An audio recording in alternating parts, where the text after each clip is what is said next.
আমার মুসলমান বন্ধুগণ, কথাগুলো দিল দিয়ে শুনে নেবার কি বলতে চাই মুসলমানেরা। আল্লাহ রাসূল সাল্লাল্লাহু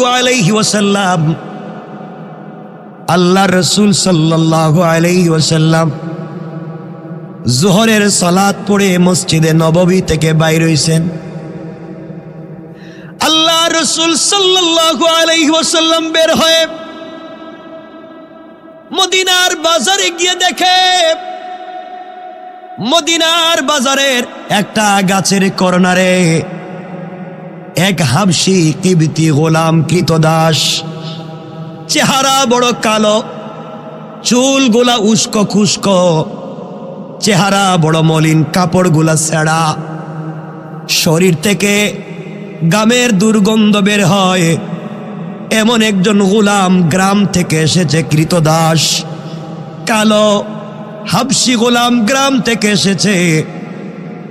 কলা পাতা বিছাইয়া অথবা অন্য কোনো জিনিস বিছাইয়া সে বাজারে সবজি বিক্রি করে, কিন্তু তার কাছে কেউ সবজি নিতে আসে না।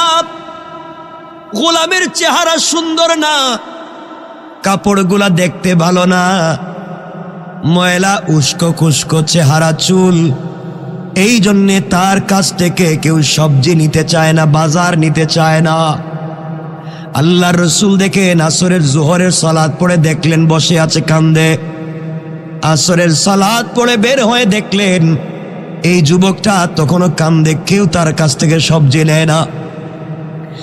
এমন সময় যুবক সিজদায় পড়ে ডাক দিয়ে বলেছে, আল্লাহ,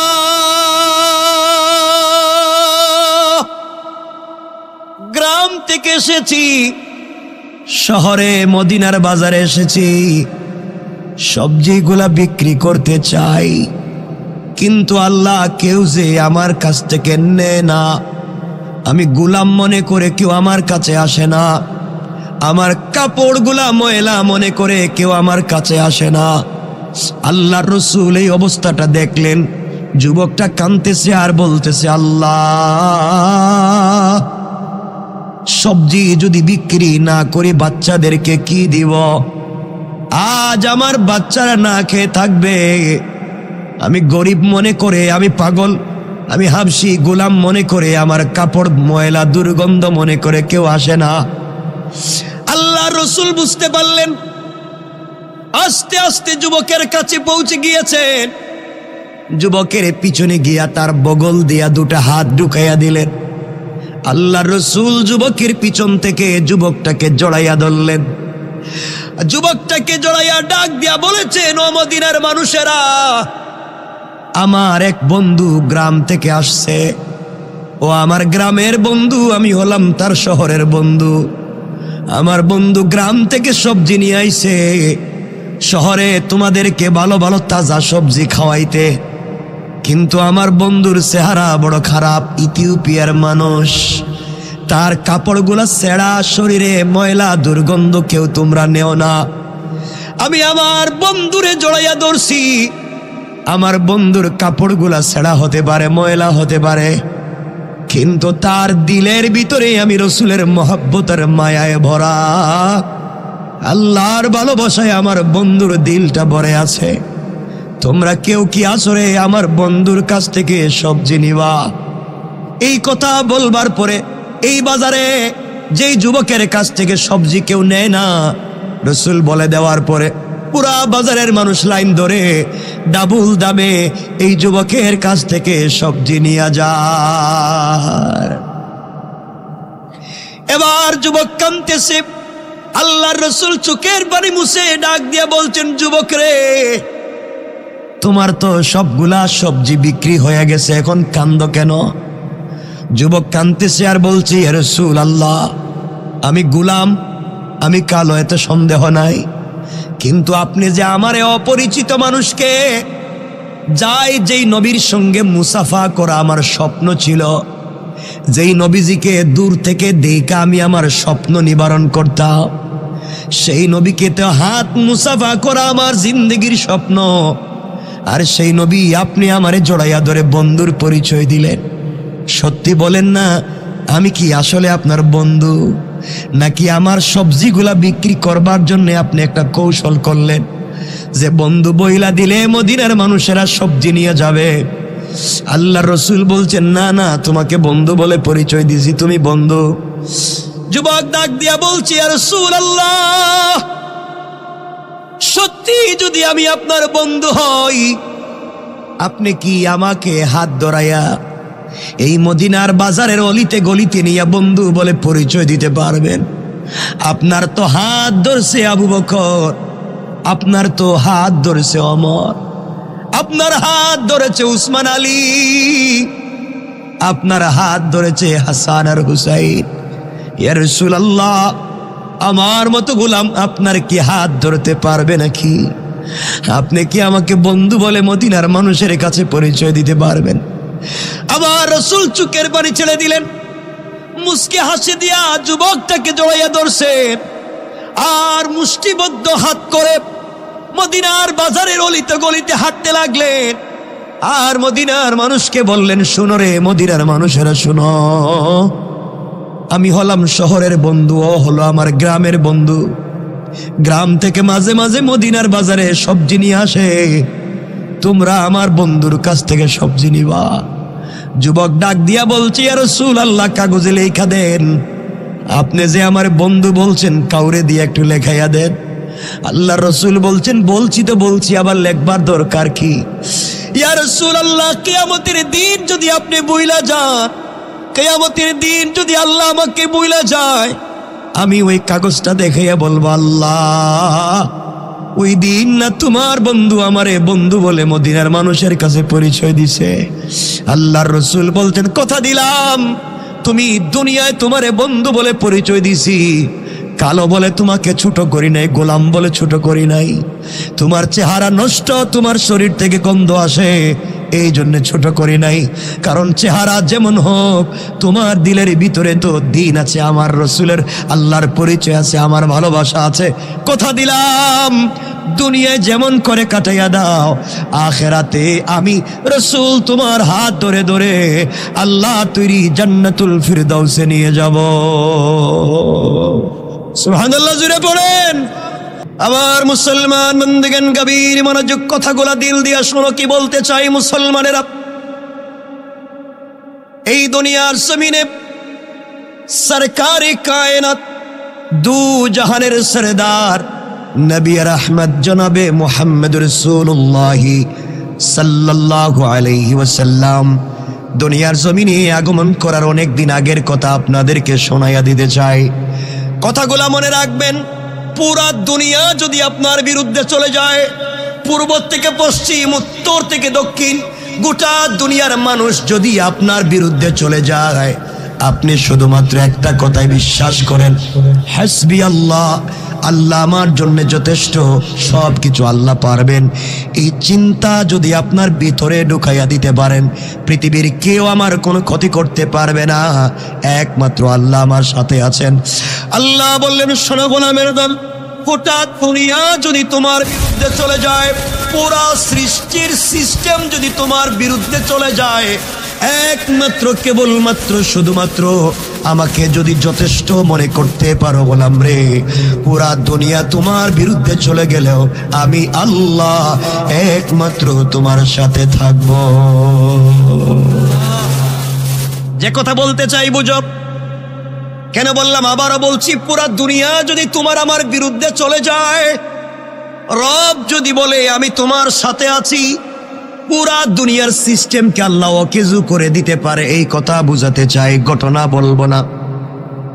আল্লাহ রাসূল যেদিন হিজরত করে মক্কা থেকে মদিনায় যাবেন, গভীর রজনীতে আল্লাহ রাসূল সাল্লাল্লাহু আলাইহি ওয়াসাল্লামকে জিবরিল আমিন ঘুম থেকে উঠালেন। ঘুম থেকে উঠে আল্লাহর রাসূলকে ডাক দিয়ে বলছেন, জিবরাইল ডাক দিয়ে রাসূলকে বলছেন, ইয়া রাসূলুল্লাহ, আপনাকে হিজরত করতে হবে মদিনার দিকে, ইয়াসরিবের দিকে, খেজুর বাগানের দিকে, আর এখানে থাকা যাবে না। আল্লাহর রাসূল ওযু করলেন, 2 রাকাত সালাত পড়লেন, আর তৈরি হয়ে গেলেন, তিনি মদিনার দিকে চলে যাবেন। এমন সময়ে আল্লাহর রাসূল ডাক দিয়ে আল্লাহকে ডাক দিয়া বলেছেন, আল্লাহ আপনি আমাকে বলেছেন হিজরত করে মদিনায় যাব। আয় আল্লাহ তাআলা, আমার ঘরের চতুর্দিকে কাফেরেরা বেষ্টন করে রেখে দিয়েছে। তীর নিয়া, নেজা নিয়া, দামি দামি অত্যাধুনিক অস্ত্র নিয়ে গড়কে বেষ্টন করে দিয়েছে। আমি যদি ঘরের বাহিরে পা দেই, ওরা তো আমাকে মেরে ফেলবে, আস্ত রাখবে না। আল্লাহ বলছেন বন্ধু আমার, তুমি শুধুমাত্র আমার উপরে ভরসা করে, আমার উপরে বিশ্বাস করে, আমার কোরআন থেকে তিলাওয়াত করে দরজা খুলে বের হওয়ার দায়িত্ব তোমাকে দিয়েছি। আর সকল কাফের থেকে হেফাজত করে মদিনা পর্যন্ত পৌঁছে দেওয়ার জিম্মাদার স্বয়ং আমি আল্লাহ। সুবহানাল্লাহ জোরে বলেন। কথাগুলা বুঝবেন। আল্লাহর রাসূল এবার দরজায় পৌঁছে গেলেন, দরজায় হাত দিয়েছেন, খুলে ফেলবেন।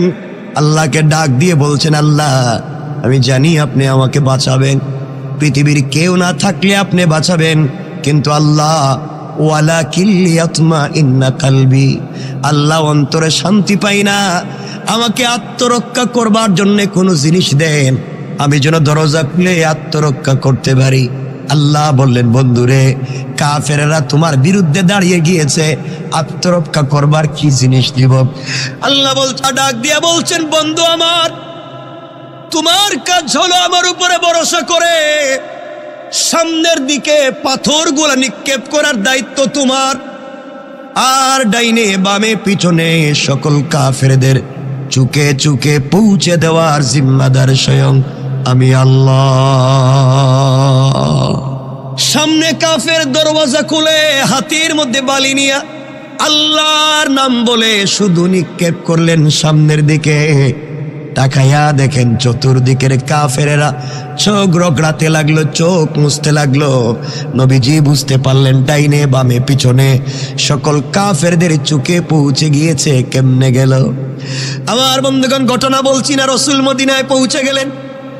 আল্লাহ একদিন সুযোগ বুঝে তার বন্ধুকে ডাক দিয়া বলছেন, বন্ধু আমার, ওই দিন না গোটা দুনিয়ার কাফেরেরা আপনাকে ঘিরে ফেলেছিল মেরে ফেলবার জন্যে, তুমি শুধু পাথর নিক্ষেপ করে চলে গেলা, কেউ তোমাকে ধরলো না, কেউ তোমাকে মারলো না, ব্যাপার কি? কেমনে বাঁচলা বলো তো? আল্লাহর রাসূল মুস্কি হেসে বলছেন, আল্লাহ তাআলা এটা তো আপনিই জানেন, আমি বলতে পারবো না। আমার আল্লাহ ডাক দিয়া বলতেন, তাহলে শোনো আমার, رميت إذا رميت ولكن الله رمى। আল্লাহ রাব্বুল ইজ্জত ওয়াল জালাল বলছেন, বন্ধুরে, তুমি যখন আমার উপরে ভরসা করে ঘর থেকে বের হয়ে পাথরগুলা সামনের দিকে নিক্ষেপ করেছো, ওটা তোমার হাত থাকে নাই, আমি আল্লাহ তাআলার কুদরতের হাত হয়ে গিয়েছে। আর আমার হাত দিয়া সকল কাফেরদের চুকে চুকে পৌঁছে দিয়েছি। পড়েন সুবহানাল্লাহ। কে বাঁচাইয়া দিছেন? আল্লাহ। এ আল্লাহ আছেন, একটু বয়স হয়েছে, আগের মতোই আছেন, কিন্তু আমাদের দিকে আগের মতো আর তাকান না। তাকান, তাকাইবেন কেমনে? আগে কম গাঞ্জা খাইতেন, এখন বেশি খান। আগে কম চুরি হইতো, এখন বেশি হয়।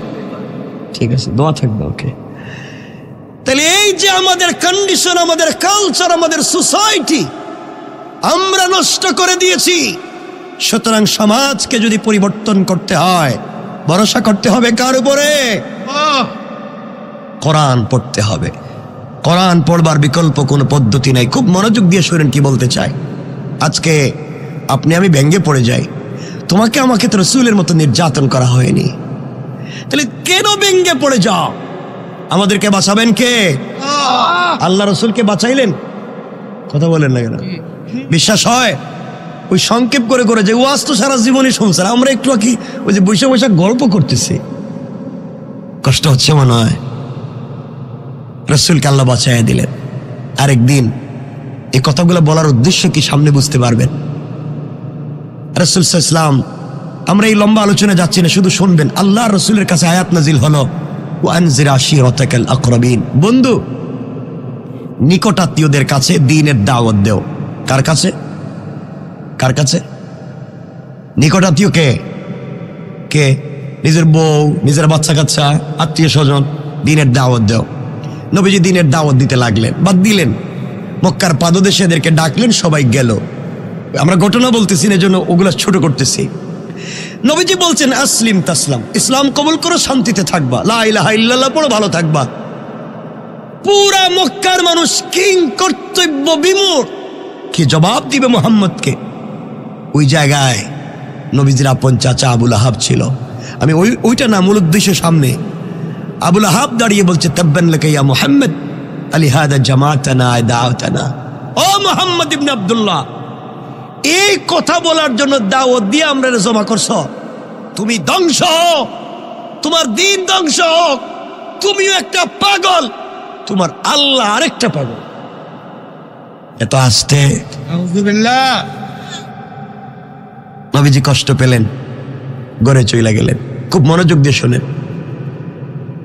আল্লাহ রাসূল বাড়িতে গিয়ে সেজদায় পড়ে চোখের পানি ছেড়ে ডাক দিয়া বলেছেন, আল্লাহ, এই দুনিয়ার জমিনে বলবার মতো কোনো গল্প আর জায়গা নাই একমাত্র তুমি ছাড়া। আল্লাহ, আজ যদি মুহাম্মদের মায়ের পেটের আরেকটা ভাই হতো, আমি কষ্ট পাইলে সেই ভাইয়ের কাছে গিয়া নিজের মনের কথা বলতাম। আয় আল্লাহ, আমার যে দুনিয়ায় কোনো ভাই নাই, আবার যদি বাবা বেঁচে থাকতেন, কামা বাবার কাছে গিয়ে কথাগুলা বলতাম।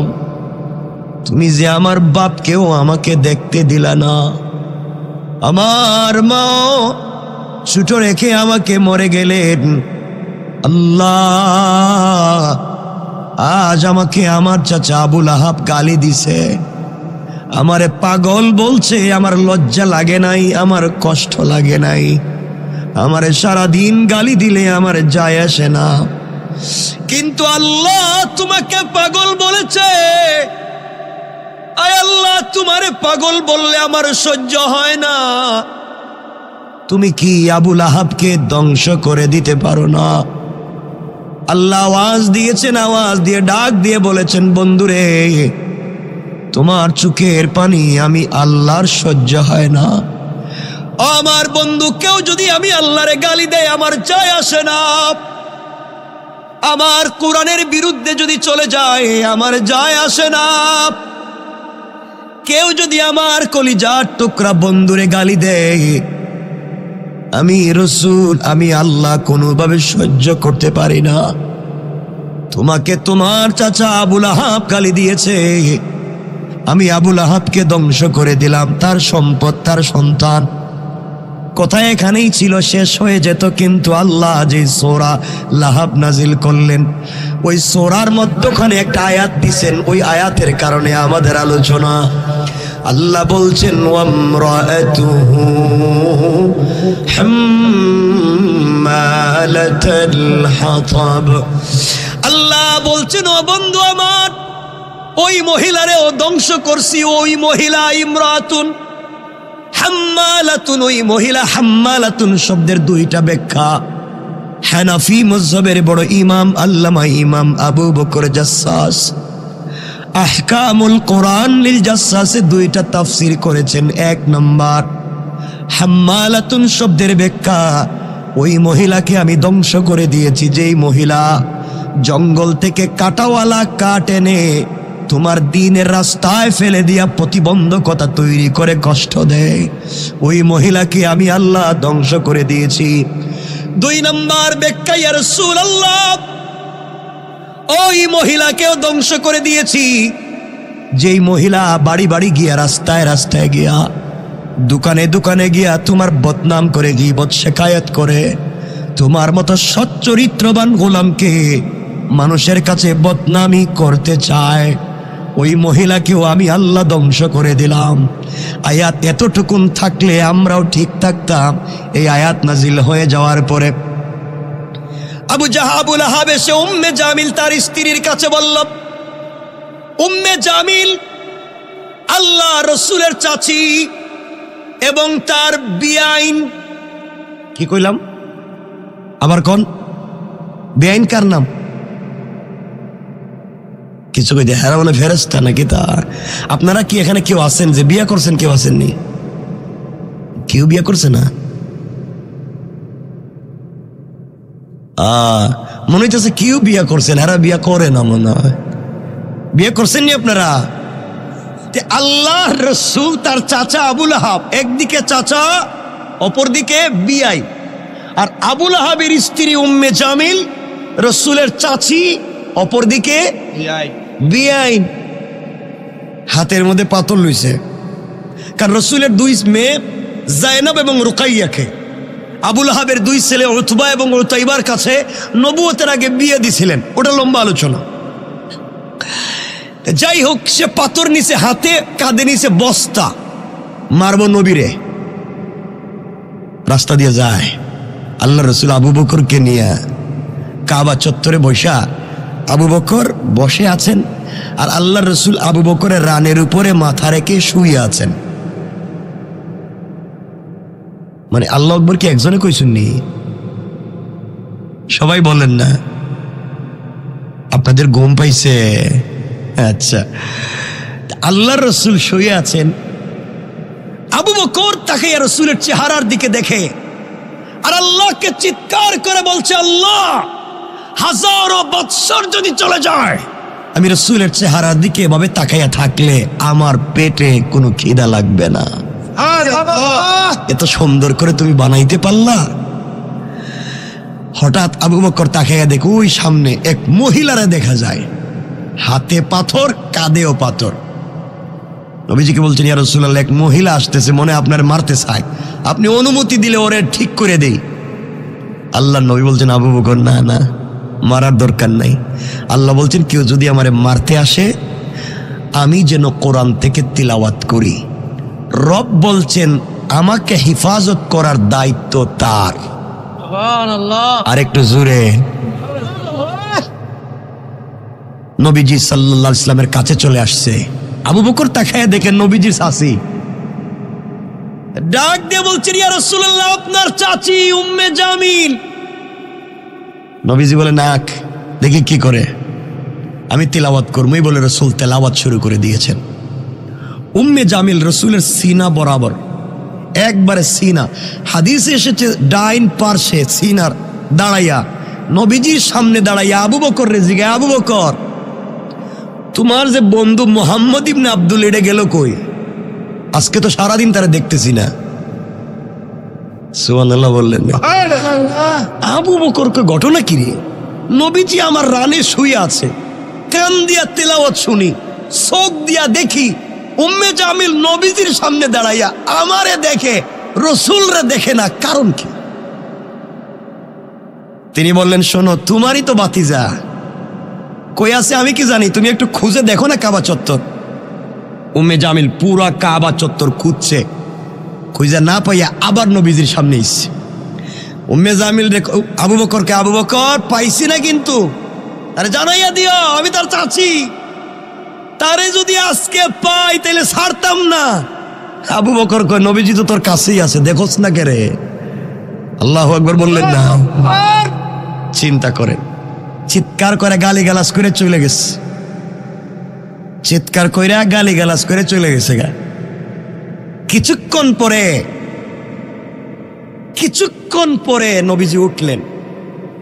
আবু বকর আমার নবীকে জড়িয়ে বলছেন, ইয়া রাসূলুল্লাহ, ইয়া হাবিবাল্লাহ, আপনার কাছে আমি জানতে চাই, উম্মে জামিল আপনার সামনে দাঁড়ায়া আমাকে দেখে আপনাকে দেখলো না, কারণ কি? আল্লাহ রসুল বলছেন, শোনো আবু বকর, আল্লাহ তাআলা আমাকে জানাইয়া দিয়েছেন, বন্ধুরে, কাফেরেরা, জালেমেরা, দুশমনেরা তোমাকে যদি মারতে আসে, ওই সময় তুমি আমার কোরআন থেকে তিলাওয়াত করবা, আমি আল্লাহকে যথেষ্ট মনে করবা। আমি আল্লাহ হিজাবান মাসতুরা, আকাশ থেকে একটা গোপন পর্দা পাঠাইয়া ওই কাফের থেকে তোমাকে হেফাজতের জিম্মাদার স্বয়ং আল্লাহ। আল্লাহ বলছেন, কেউ তোমারে মারতে আইলে তুমি কোরআন শরীফ তিলাওয়াত করো, বাঁচাইয়া দিবেন কে? আমরা পড়িনি কোরআন শরীফ, হ্যাঁ, আমাদের যে অবস্থা, এই জন্যে আপনাদের খারাপ লাগতেছে মনে হয়, কষ্ট হইতেছে মনে, জানি কষ্ট, কতক্ষণ কথা কম না।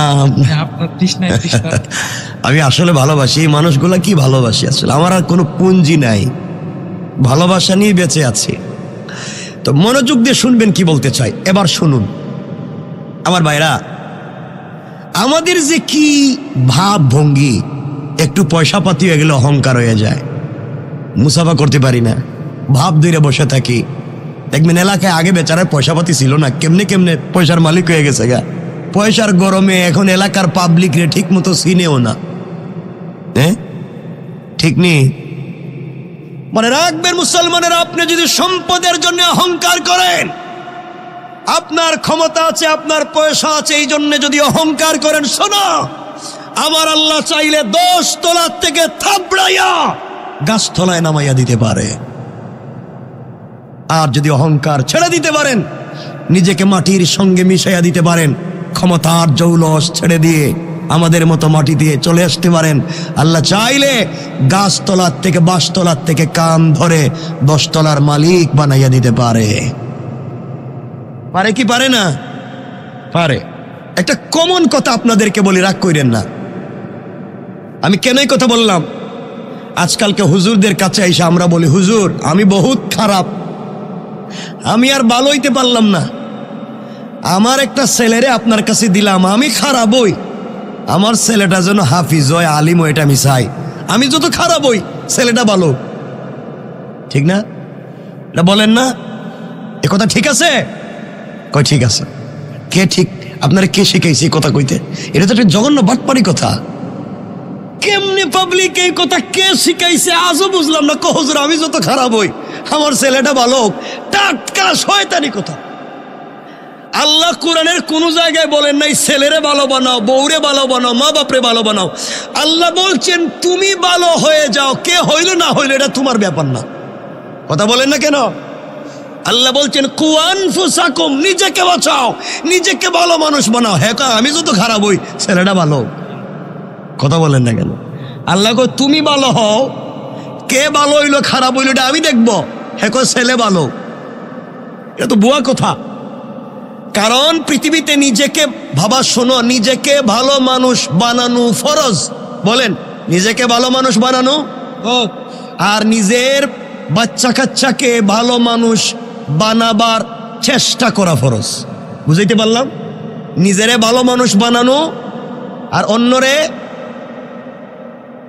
যদি নিজের মা বাপরে ভালো মানুষ বানানো ফরজ হয়, তাহলে ইব্রাহিম আলাইহিস সালাম জান্নাতে যাইতে পারবেন না? নিজের বাপরে পারছেন? কথা কয় না কেন?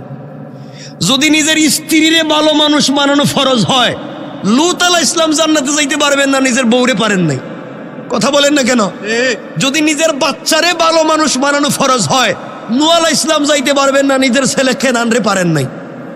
কিন্তু কেউ নিজের বউরে না পারলেও নিজেরে পারছেন, নিজের বাচ্চারে না পারলেন নিজেরে পারছেন, নিজের বাপরে না পারলেন নিজেরে পারছেন। এই জন্য আল্লাহ বলছেন কারে পারলা না পারলা আমি জানতে চাই না, নিজেরে ভালো মানুষ বানাও। আমরা পারবো ইনশাআল্লাহ।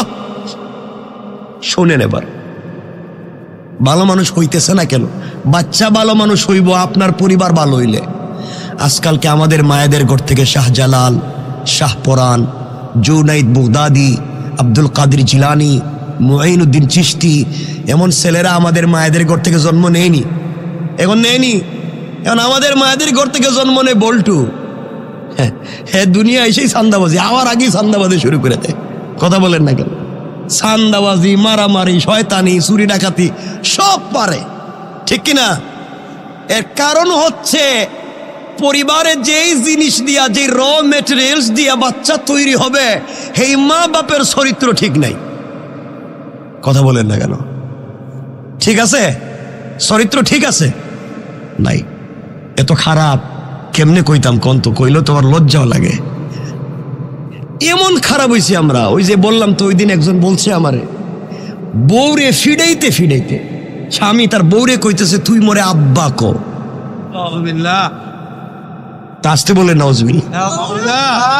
বউ মায়ের খাইতে খাইতে পায়ে ধরে বলতেছে তুই আমার বাপ, এবার সাইডা দে। বন্ধু বান্ধবের কাছে গিয়ে বলতেছে, তোমরা আমার চিনুনি, আমি কেডা? আমি বউরে বাপ ডাকাইয়া দিছি। শয়তান আল্লাহ রে জিগা, আল্লাহ তুমি আমার শয়তান বানাইছিলা কেরে? আমার জিন্দেগিতে তো বউরে ফিরাইয়া বাপ ডাকাই নাই, হে আমারে বানাইছো শয়তান, আর হে বউরে ফিরাইয়া মসজিদে গিয়ে তসবিহ পড়তেছে। কথা বলেন না, ঠিক কিনা জোরে বলেন না? এগুলো নাই। এজন্য পরিবারকে সুন্দর করেন। আমাদের আফসোস হয়, আমার রাসূল বিশ্বনবী খাদিজাতুল কুবরা স্বামী স্ত্রী সম্পর্ক কত চমৎকার ছিল। আল্লাহ তাদের ঘর থেকে জন্ম দিয়েছেন হযরতে ফাতেমা, হযরতে আলী। স্বামী স্ত্রী সম্পর্ক কত চমৎকার ছিল। আল্লাহ তাদের ঘর থেকে জন্ম দিয়েছেন হযরতে হাসান, হযরতে হুসাইন। সুবহানাল্লাহ বললেন না? আর আমাদের ঘরে এগুলো হয় না। এই জন্য পরিবারকে সুন্দর করেন। আমার রাসূল বলেছেন, আম্মা জান আয়েশা বলেন, আমাদের ঘরে ওয়াইডো নাই, আলমারি নাই, এয়ার কুলার নাই, এয়ার কন্ডিশন নাই, টাইলস নাই, সিরামিক নাই, কিচ্ছু নাই। ঘরটা মোহাব্বত আর ভালোবাসায় ছিল ভরা, ঠিক নি? আর আমাদের ঘরে ওয়াইডো আছে, আলমারি আছে, এয়ার কুলার আছে, এয়ার কন্ডিশন আছে, টাইলস আছে, সিরামিক আছে, সব আছে। যেই জিনিস নাই এটা হলো স্বামী স্ত্রীতে ভালোবাসা নাই। কথা কয় না?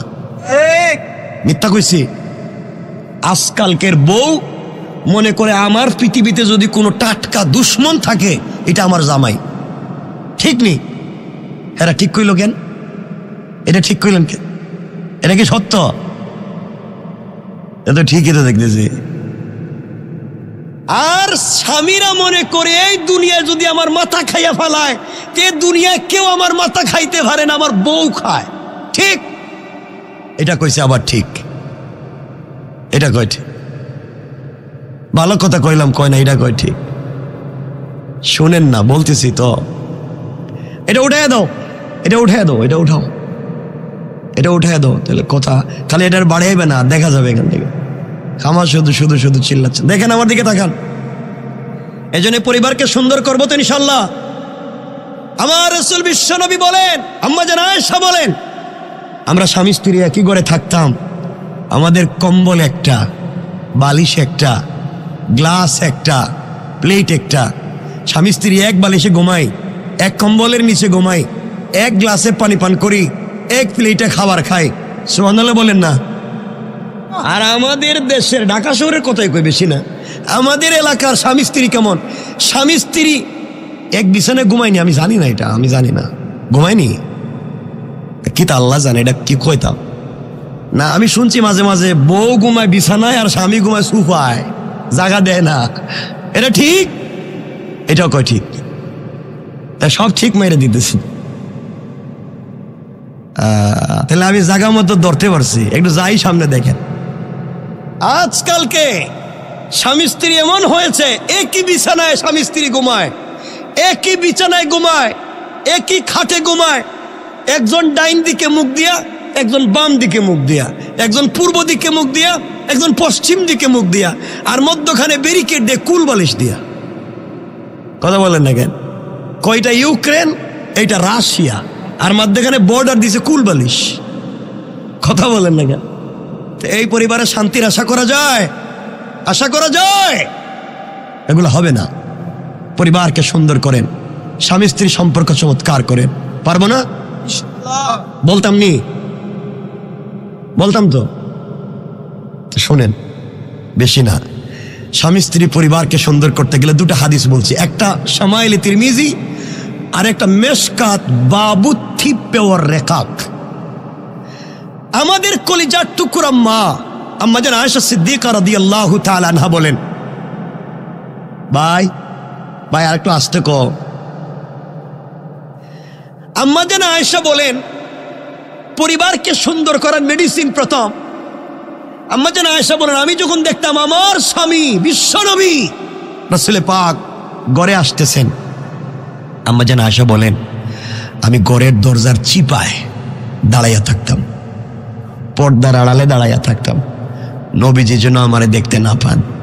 তিনি ঘরের ভিতরে এসে আমার আয়েশা বলে ডাক দিবেন, আর আমি দরজা খুলে দিয়া ঝাপটি মেরে তারে জড়াইয়া ধরা তার কপালে চুম্বন দিয়া আমি সর্বপ্রথম স্বামীরে সালাম দিব।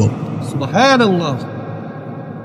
কিন্তু আম্মা জান আয়েশা বলছেন, ওয়াল্লাহি আল্লাহর জাত ও সিফাতের শপথ, আমি আমার জিন্দিগিতে আমার স্বামীরে সালাম দিতে পারি নাই, বরং নবীজি গড়ে আসার অনেক দূরে থাকতে তিনি আমারে সালাম দিতেন না। এখন আর সুবহানাল্লাহ কইতো না, আমি তো বউরে সালামের কথা কইছি। তো নবীজি আল্লাহর পরে যার সম্মান, তিনি যদি নিজের বউরে সালাম দিতে পারছেন, আপনারা পারবেন না? তুমি কিনা বিয়া করছো নি? তার বয়স এখন 5-6 বছর হইব, বিয়া করতে আরো 30 বছর বাকি। হে এখন ইনশাল্লাহ রেডি। তা আমি তো তোমার বাপ দাদের ওয়াজ করতেছি, বুঝাই কারে ইনশাল্লাহ কয়কে? চিন্তা করেন। এই জন্যে আল্লাহ রসুল যদি নিজের স্ত্রীকে সালাম দিতে পেরেছেন, আপনারা পারবেন না? এই যে দেখেন, আপনারা দেখেন, এই যে মুরব্বীরা মাঝে মাঝে বই আছে, আমার দিকে তাকাই হাসতেছে। এরা চিন্তা করতেছে, রে বাবা তুমি যে ওয়াজ করতেছ 50-60 বছর গেছে গা, বউরে সালাম দিলাম না। আজকে যদি সালাম দেই তুই বউ মনে করবো বুইড়া কোন কাম গোটাইছে, আর আমারে সালাম দিয়া ভাব ধরছে, ঠিক না? আমি কিন্তু রোগ জানি, সব কইতেছি না, কিন্তু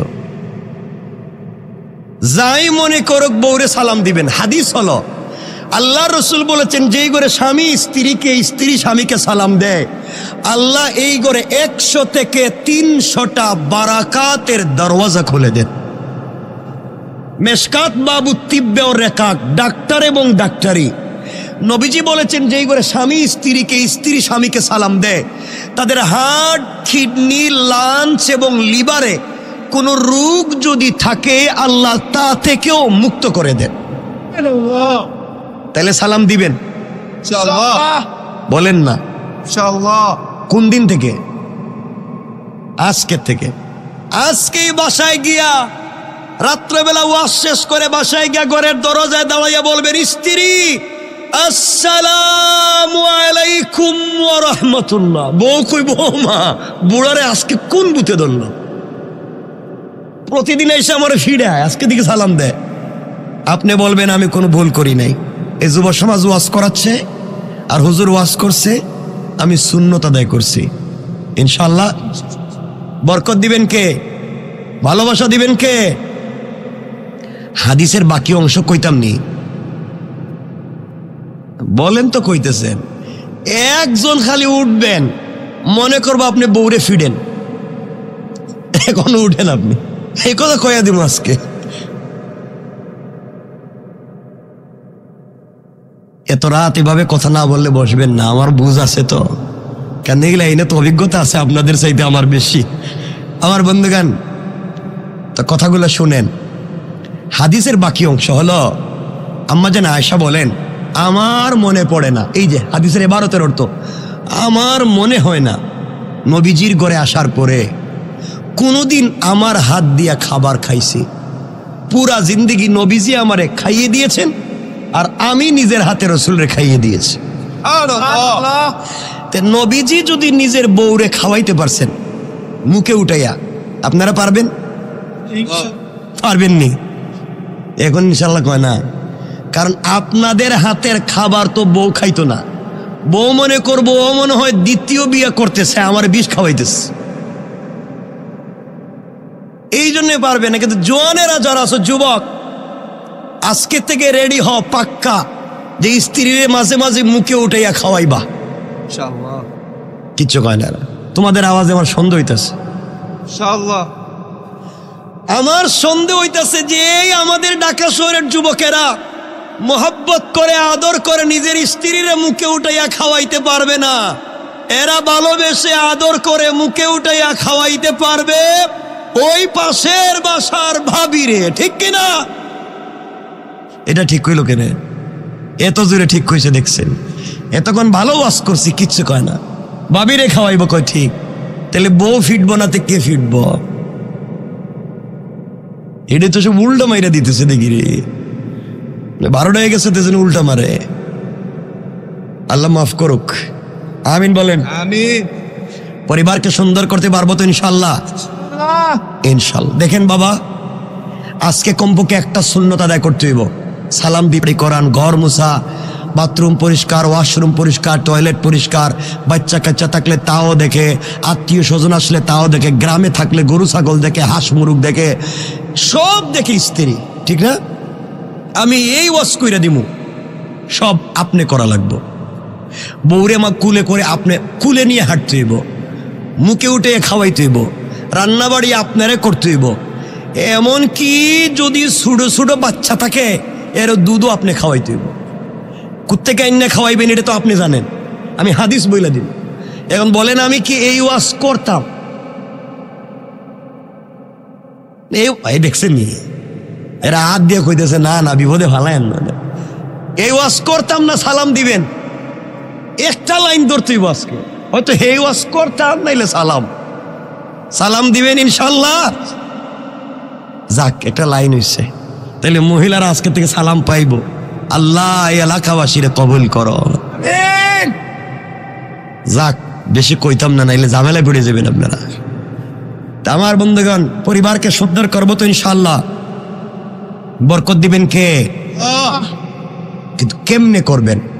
এই যে আমরা এমন সোসাইটিতে বসবাস করি, ময়লা কাপড়, ছেঁড়া পাঞ্জাবি, ধুলাই খালে কাজ করে, ওর সাথে মুসাফা করতে পারি না, ও তো ময়লা কাপড়, অহংকার আমার বেশি। তোমার রসুল তো এমন ছিলেন না, তোমার রসুলের চরিত্র তো চমৎকার ছিল। আমি আপনাদেরকে সে কথা আর দিকে নিয়ে যাই। আমার মুসলমান বন্ধুগণ, কথাগুলা দিল দিয়ে শুনে নেবার কি বলতে চাই মুসলমানেরা। আল্লাহ রসুল সাল্লাল্লাহু আলাইহি ওয়াসাল্লাম, আল্লাহ রসুল সাল্লাল্লাহু আলাইহি ওয়াসাল্লাম যোহরের সালাত পড়ে মসজিদে নববী থেকে বাইর হইছেন। আল্লাহ রসুল সাল্লাল্লাহু আলাইহি ওয়াসাল্লাম বের হয়ে মদিনার বাজারে গিয়ে দেখে,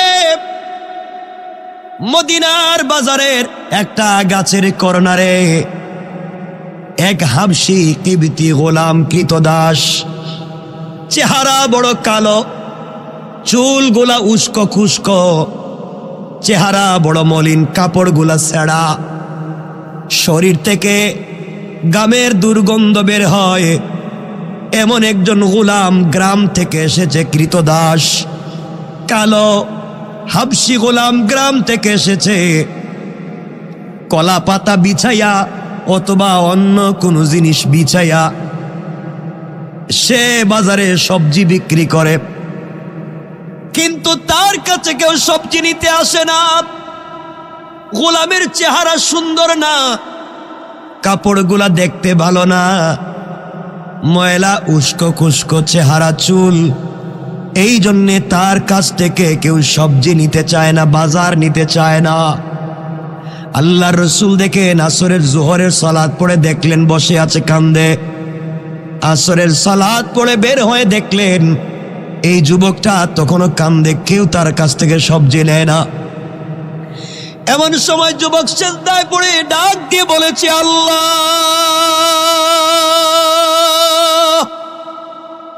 গ্রাম থেকে এসেছি, শহরে মদিনার বাজারে এসেছি, সবজিগুলা বিক্রি করতে চাই, কিন্তু আল্লাহ কেউ যে আমার কাছ থেকে নেয় না।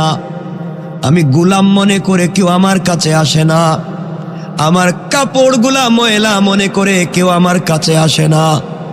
আল্লাহর রাসূল এই অবস্থাটা দেখলেন, যুবকটা কাঁদতেছে আর বলতেছে, আল্লাহ, সবজি যদি বিক্রি না করে বাচ্চাদেরকে কি দিব? আজ আমার বাচ্চারা না খেয়ে থাকবে। আমি গরিব মনে করে, আমি পাগল, আমি হাবশী গোলাম মনে করে, আমার কাপড় ময়লা দুর্গন্ধ মনে করে কেউ আসে না। আল্লাহ রসুল বুঝতে পারলেন, আস্তে আস্তে যুবকের কাছে পৌঁছে গিয়েছেন। যুবকের পিছনে গিয়া তার বগল দিয়া দুটা হাত ঢুকাইয়া দিলেন। আল্লাহ রসুল যুবকের পিছন থেকে যুবকটাকে জড়াইয়া ধরলেন। যুবকটাকে জড়াইয়া ডাক দিয়া বলেছেন, ও মদিনার মানুষেরা, আমার এক বন্ধু গ্রাম থেকে আসছে, ও আমার গ্রামের বন্ধু, আমি হলাম তার শহরের বন্ধু। আমার বন্ধু গ্রাম থেকে সবজি নিয়ে আইছে শহরে তোমাদেরকে ভালো ভালো তাজা সবজি খাওয়াইতে, কিন্তু আমার বন্ধুর চেহারা বড় খারাপ, ইথিওপিয়ার মানুষ, তার কাপড়গুলা ছেঁড়া, শরীরে ময়লা, দুর্গন্ধ, কেউ তোমরা নেও না। আমি আমার বন্ধুরে জড়াইয়া ধরছি। আমার বন্ধুর কাপড়গুলা ছেঁড়া হতে পারে, ময়লা হতে পারে, কিন্তু তার দিলের ভিতরে আমি রসুলের মহব্বতের মায়ায় ভরা, আল্লাহর ভালোবাসায় আমার বন্ধুর দিলটা ভরে আছে। তোমরা কেউ কি আসরে আমার বন্ধুর কাছ থেকে সবজি নিবা? এই কথা বলবার পরে এই বাজারে যেই যুবকের কাছ থেকে সবজি কেউ নেয় না, রসুল বলে দেওয়ার পরে পুরা বাজারের মানুষ লাইন ধরে ডাবল দামে এই যুবকের কাছ থেকে সবজি নিয়ে যায়। এবার যুবক কাঁদতেছে, আল্লাহর রসুল চোখের পানি মুছে ডাক দিয়ে বলছেন, যুবক রে, তোমার তো সবগুলা সবজি বিক্রি হয়ে গেছে, এখন কান্দো কেন? যুবক কাঁদতেছে আর বলছে, ইয়া রাসূলুল্লাহ, আমি গোলাম, আমি কালো, এতে সন্দেহ নাই, কিন্তু আপনি যে আমারে অপরিচিত মানুষকে যাই, যেই নবীর সঙ্গে মুসাফা করা আমার স্বপ্ন ছিল, যেই নবীজিকে দূর থেকে দেখা আমি আমার স্বপ্ন নিবারণ করতাম, সেই নবীকে তো হাত মুসাফা করা আমার জিন্দগির স্বপ্ন, আর সেই নবী আপনি আমারে জড়াইয়া ধরে বন্ধুর পরিচয় দিলেন। সত্যি বলেন না, আমি কি আসলে আপনার বন্ধু, নাকি আমার সবজিগুলা বিক্রি করবার জন্য আপনি একটা কৌশল করলেন যে বন্ধু বইলা দিলে মদিনার মানুষেরা সবজি নিয়ে যাবে? আল্লাহর রসুল বলছেন, না না, তোমাকে বন্ধু বলে পরিচয় দিছি, তুমি বন্ধু। যুবক ডাক দিয়া বলছি, ইয়া রাসূলুল্লাহ, সত্যি যদি আমি আপনার বন্ধু হই, আপনি কি আমাকে হাত ধরাইয়া এই মদিনার বাজারের অলিতে গলিতে নিয়ে বন্ধু বলে পরিচয় দিতে পারবেন? আপনার তো হাত ধরছে আবু বকর, আপনার তো হাত ধরেছে ওমর, আপনার হাত ধরেছে উসমান আলী, আপনার হাত ধরেছে হাসান আর হুসাইন। ইয়া রাসূলুল্লাহ, আমার মতো গোলাম আপনার কি হাত ধরতে পারবে নাকি? আপনি কি আমাকে বন্ধু বলে মদিনার মানুষের কাছে পরিচয় দিতে পারবেন? আবার রসুল চোখের পানি ছেড়ে দিলেন, মুস্কি হাসি দিয়া যুবকটাকে জড়াইয়া ধরছেন, আর মুষ্টিবদ্ধ হাত করে মদিনার বাজারের অলিতে গলিতে হাঁটতে লাগলেন। আর মদিনার মানুষকে বললেন, শুনো রে মদিনার মানুষেরা, শুনো, আমি হলাম শহরের বন্ধু, ও হলো আমার গ্রামের বন্ধু। গ্রাম থেকে মাঝে মাঝে মদিনার বাজারে সবজি নিয়ে আসে, তোমরা আমার বন্ধুর কাছ থেকে সবজি নিবা। যুবক ডাক দিয়া বলছি, ইয়া রাসূলুল্লাহ, কাগজে লেখা দেন, আপনি যে আমার বন্ধু বলছেন, কাউরে দিয়ে একটু লেখাইয়া দেন। আল্লাহর রসুল বলছেন, বলছি তো বলছি, আবার লেখবার দরকার কি? ইয়া রাসূলুল্লাহ, কিয়ামতের দিন যদি আপনি বইলা যান, কিয়ামতের দিন যদি আল্লাহ আমাকে বইলা যায়, আমি ওই কাগজটা দেখাইয়া বলবো, আল্লাহ, ওই দিন না তোমার বন্ধু আমারে বন্ধু বলে মদিনার মানুষের কাছে পরিচয় দিছে।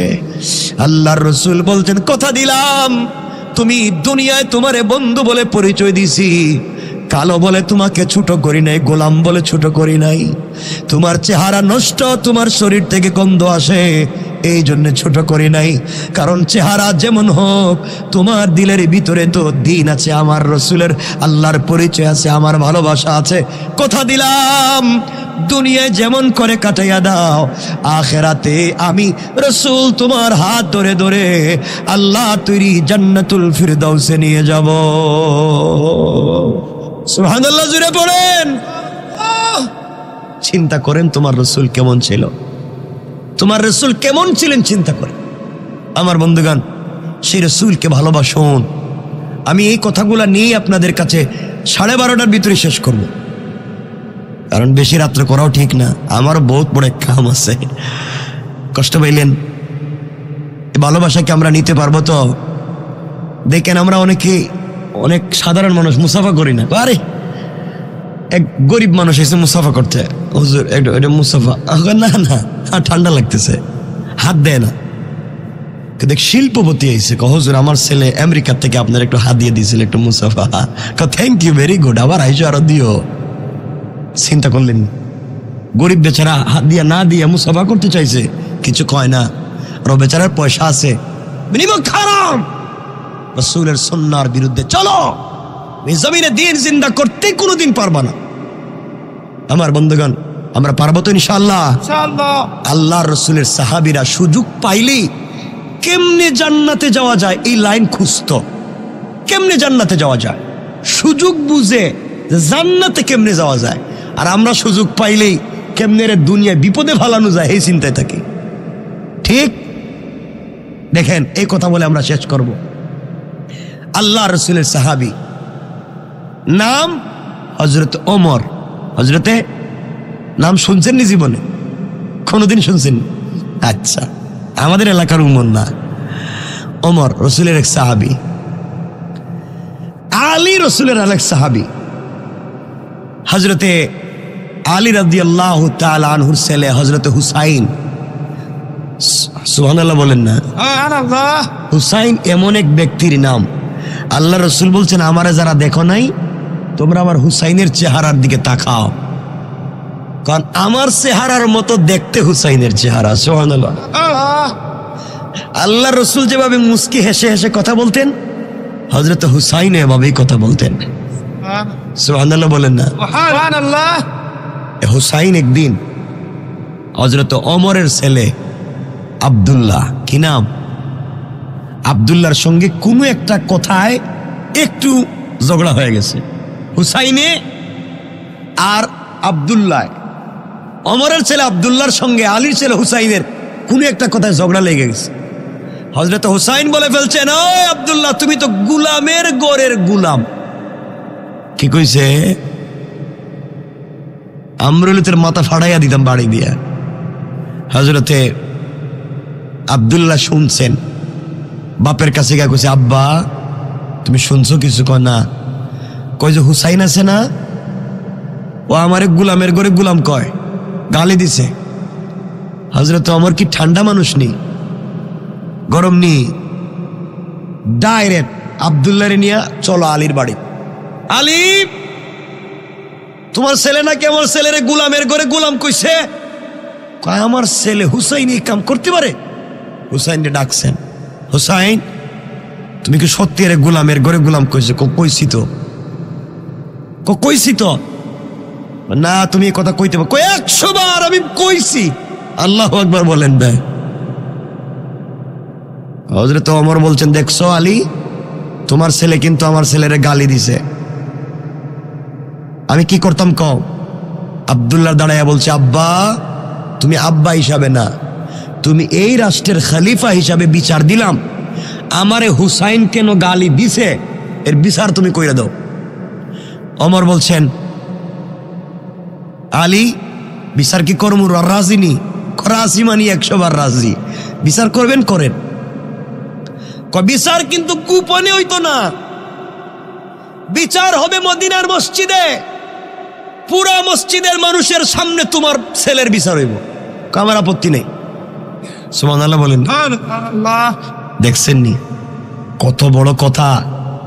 আলীর ছেলের বিচার, তাও মসজিদের ভিতরে হাজার হাজার মানুষের সামনে নিয়ে গেছেন। হযরত ওমর বলতেছেন, হুসাইন তুমি কি আমার ছেলের গুলামের ঘরে গুলাম কইছো? কইছি তো। এখন তোমার বিচার, এত মানুষের সামনে তোমার শাস্তি হবে। দেবেন শাস্তি? ওমর বলছেন, তাইলে ব্যাখ্যা দাও, কেন গালি দিছো? হুসাইন বলছে, ওমর 1 নাম্বার তুমি আল্লাহর গুলাম, আর তোমার ছেলে তোমার, এই জন্য তুমি আল্লাহর গুলাম হিসাবে কইছি, গুলামের ঘরের গুলাম। তো এখানে আর কিছু হওয়ার কথা নেই। সুবহানাল্লাহ বলেন না? এটা এক ব্যাখ্যা। 2 নাম্বার হইল, ওমর আপনি আজকে খলিফা, কিন্তু আপনি কি আমার নানার গুলাম ছিলেন না? সুবহানাল্লাহ বলেন না? আপনি কি আমার নানার গুড়ার লাগাম দইরা দইরা টানতেন না? কই টানছি তো। আপনি কি আমার নানার ওজুর পানি দেন নাই? কই দিছি তো। আপনি আমার নানার খেদমত করেন নাই? করছি তো। তাহলে তো আপনি গুলাম, এই জন্য তো কইছি গুলামের ঘরের গুলাম। হযরত ওমর দাঁড়ায় গেছেন, পাবলিক চিন্তা করতেছে এখন কি ঘটাইব ওমর, আল্লাহই জানে। ওমর বলতেছেন, আবার বলো আলীর ও হুসাইন আবার বলো কি বলছো? বলছি তো আপনি গোলামের ঘরে গোলাম, আপনি আমার নানার গোলাম ছিলেন, আপনি গোলাম। এই কথা লিখে দিতে পারবা? 100 বার। কাগজ আনছে, লেখা দিছে ওমর গোলামের ঘরে গোলাম, ওমর গোলাম, তার ছেলে গোলামের ঘরে গোলাম, ওমর আমার নানার গোলাম ছিল। পুরা মসজিদে পিন পতন নীরবতা, কি ঘটে যাবে আল্লাহ জানে। হযরত ওমর চোখের পানি ছেড়ে দিয়েছেন কথাগুলা শুনে। কাগজে লেখাটা হাতে নিলেন, হাতে নিয়া মদিনার মানুষকে বলছেন, মদিনার মানুষেরা তোমরা সাক্ষী, হুসাইন আমাকে তার নানার গোলাম বলে কাগজে লিখে দিছে, আমার ছেলেরে গোলামের ঘরে গোলাম কইছে, তোমরা সাক্ষী থাকো। এই কথা বলে কাগজটা হযরতে আলীর হাতে দিলেন।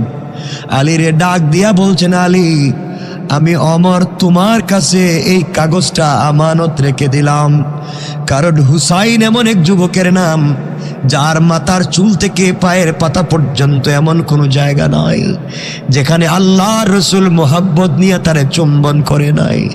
রসুল হাসান হুসাইন রে বড় ভালোবাসত, তার কলিজার টুকরা নাতি হুসাইন ও আমারে গোলামের ঘরে গোলাম বলে লিখে দিছে।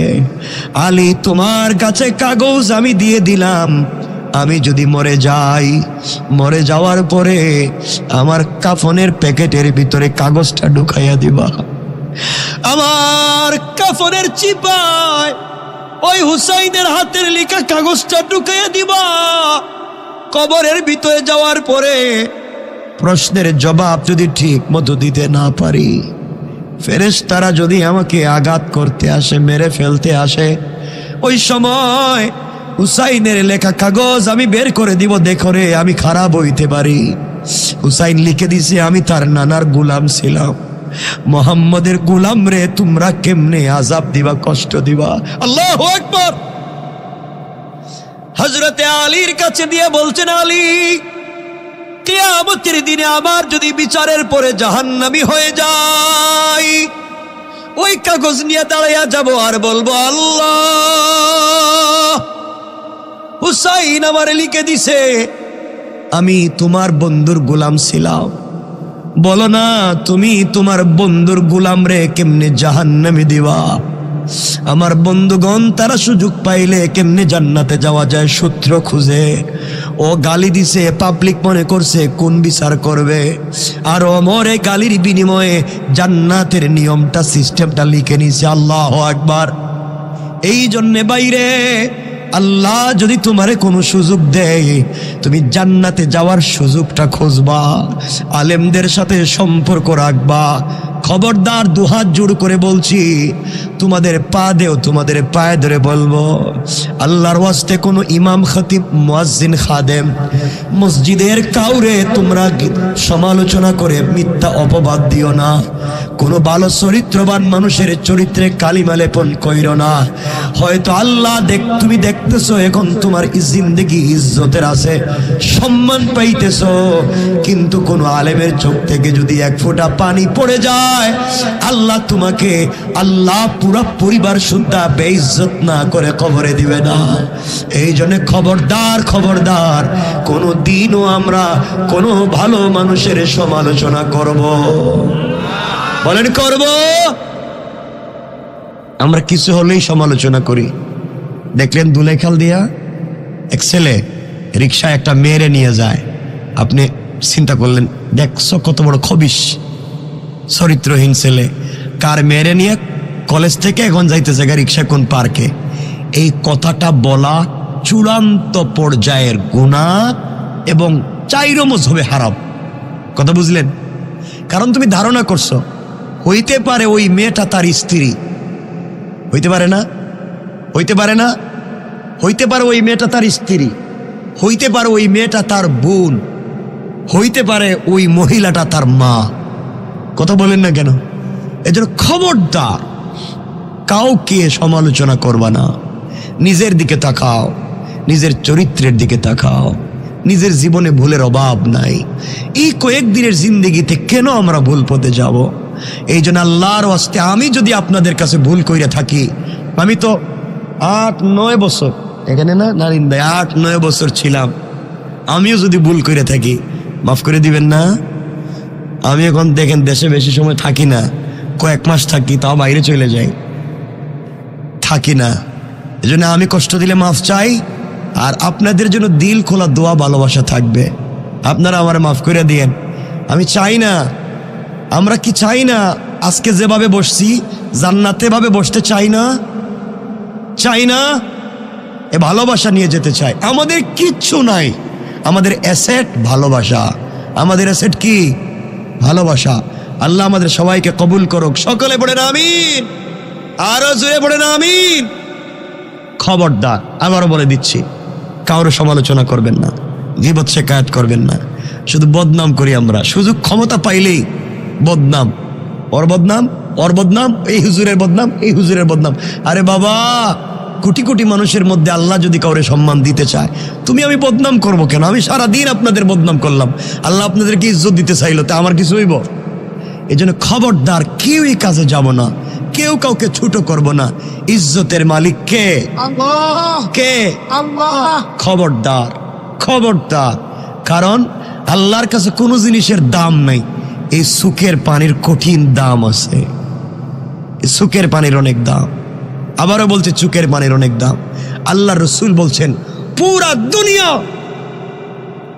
যদি গুনাহ করে ভরে ফেলে, আর কোন বান্দা যদি 1 ফোঁটা পানি ছেড়ে তওবা করে চুক থেকে, ওই 1 ফোঁটা পানি পুরা দুনিয়ার জাহান্নামের আগুনকে নিভাইয়া দেয়। এর অনেক দাম। কষ্ট দিয়া কাউরে চুক থেকে পানি আইনো না, কাউরে কষ্ট দিও না, জীবন সারখার বরবাদ হয়ে যাবে। আল্লাহ আমাদের কবুল করুক, আমিন। অনেক কথা বলছি, আমাকে ক্ষমা করে দিন। এখন ভাই কথা বলবেন, দোয়া করবেন না? আপনারা ভাই দোয়া তো করতে হইব আপনাদের। আনফুসানা ওয়াইল্লাম তাগফির লানা ওয়া তারহামনা লানাকুনান্না মিনাল খাসিরিন। রব্বানা আতিনা ফিদ দুনিয়া হাসানা ওয়া ফিল আখিরাতি হাসানা ওয়া কিনা عذاب النار وادخلنا الجنة مع المتقين والأبرار. اللهم اغفر لنا ولوالدينا رب ارحمهما كما ربياني صغيرا رب ارحمهما كما ربياني صغيرا. ولأستاذنا ولشيخنا ولمشايخنا ولجميع أمة محمد صلى الله عليه وسلم. يا حي يا قيوم يا حي يا قيوم يا حي يا قيوم برحمتك نستغيث يا أرحم الراحمين. يا الله أي الله আজকের এই প্রোগ্রামে আলিম ওলামা নিয়া, হাফেজে কোরআন নিয়া, নওজোয়ান ভাই নিয়া, মাসুম বেগুনা বাচ্চাদেরকে নিয়া, আয় আল্লাহ সাদা দাড়িওয়ালা মুরব্বী বাবাদেরকে নিয়া, পর্দানিশীন মা বোনদেরকে নিয়া নুজুল রহমতের সময় মনে বড় আশা নিয়া, দিলে বড় তামান্না নিয়া হাত উঠাইছি। আয় আল্লাহ, জানি আমাদের চাইতে তোমার অনেক মায়ার বান্দা বান্দি আছে, কিন্তু তুমি জানো তুমি ছাড়া যে আমাদের আর কোনো আল্লাহ নাই। আয় আল্লাহ, গুনাহ করছি, অন্যায় করছি, অপরাধ করছি, গুনার বোঝা মাথায় নিয়া তওবা করলাম। আমাদের গুনার কারণে গাড়ির চাকার নিচে ফালাইয়া, আগুন দিয়া জ্বালাইয়া, পানির মধ্যে ডুবাইয়া ulcer, cancer, diabetes, heart attack, kidney damage, brain stroke, brain tumour, paralysis দিয়া, লাংস নষ্ট করে, বাল্ব নষ্ট করে, পিত্তথলিতে পাথর দিয়া, জটিল কঠিন রূপ দিয়া, বিছানায় প্রস্রাব পায়খানা করাইয়া বেইজ্জতির মত দিও না আল্লাহ। ইন্তেকালের সময় যদি চলে আসে, পবিত্র রমাদানুল মুবারকের তাহাজ্জুদের সেজদায়, জুমার দিনের কোরআন তিলাওয়াতের হালতে নবী